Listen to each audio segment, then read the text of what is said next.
What's up, world? It's your boy Jaron Ikner back again for another reaction video here for Starstruck TV. This time we're talking about the historic, possibly game-changing battle between DJ Premier and RZA on Instagram Live.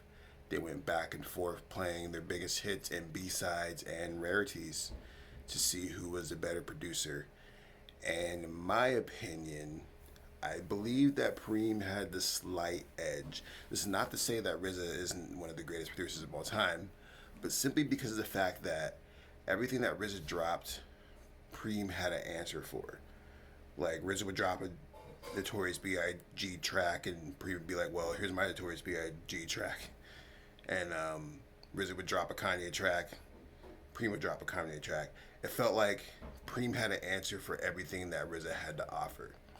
And then, for me, the official haymaker was later in the round when RZA dropped his biggest hit, well, his most accessible mainstream hit, which would be Gravel Pit.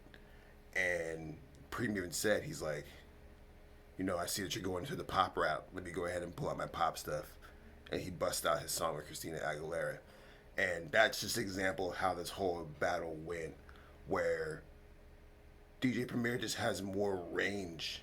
He has worked with more artists in a wider spectrum than RZA. And it's not to say that RZA's not a legend. Like I said, he has hits. He has massive hits. But most of his stuff is grounded in Wu-Tang Clan.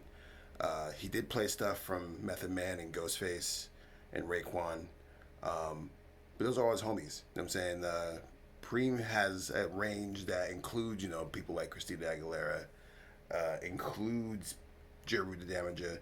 That's such a wide spectrum. Like, you have Jeru the Damager all the way up to Christina Aguilera, and literally almost every artist in between, from Jay-Z to Kanye to Nas to Big L.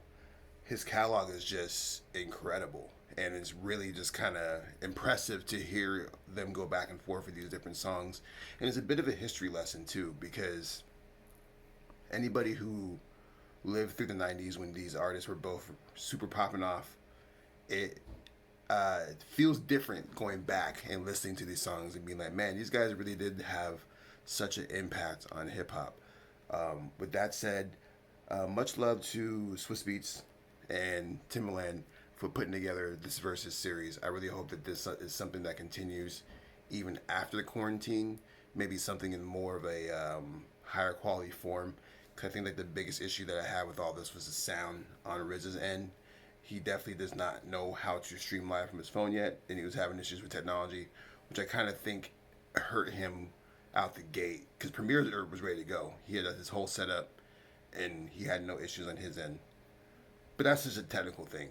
I really hope that post-quarantine, post-world that we're in, this ends up becoming an actual show on TV or Netflix or whatever. I will watch this forever.